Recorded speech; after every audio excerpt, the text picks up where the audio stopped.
Third party verification بھی کروا لیں تاکہ یہ معاملہ نہ ہو اور ہم اس کو درست کر سکیں.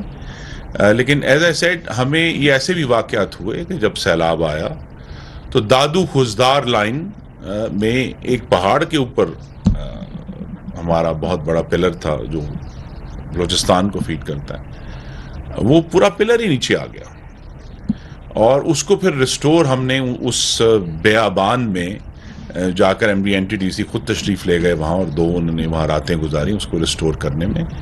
سسٹمز میں جو ہیں خرابیوں کو مکمل طور پر روکا نہیں جا سکتا.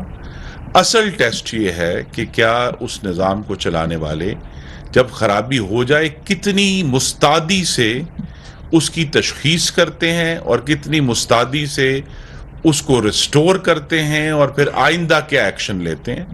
تو یہ اللہ تعالیٰ کے کرم سے ہم یہ تینوں کام جو ہیں یہ کر رہے ہیں کہ ہم نے چند گھنٹوں میں اس خرابی کا جو سورس تھا اس کا تعین کر لیا ہے. ہمیں جو کام کرنا ہے ہم نے اس کا تعین کر لیا ہے.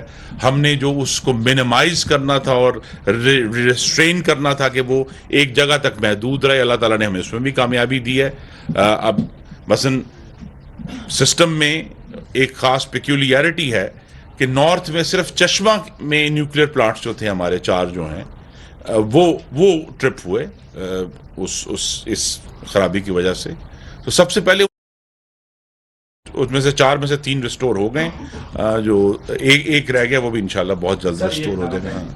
آپ دیر ہوگی آپ کو ریکویسٹ کرتے لیکن منسٹری آپ کی نہیں ہے، ٹھیک ہے نا، آپ کو عوام نے بھیجا، آپ ان کے لیے سہولت آپ اپنا اسپوکس پرسن لگاتے، لیکن آپ کی سہولت کے لیے اگر 15 بندے ہوں یا کسی افسر اور کے لیے ایک ترجمان لگائیں. یہ آپ کو گورنمنٹ کی طرف سے ڈائریکشن ہے، مطلب اس میں انفارمیشن کا مطلب اتنا مشکل ہو جاتا ہے. جس طرح واقعہ ہوا کوئی اس کو فیصل آباد میں خرابی، کوئی لاٹ خانہ میں خرابی، اسی لیے میں نے جتنی جلدی ہمارے پاس حقائق کا تعین ہوا میں خود آ کر آپ کے سامنے آپ کے خود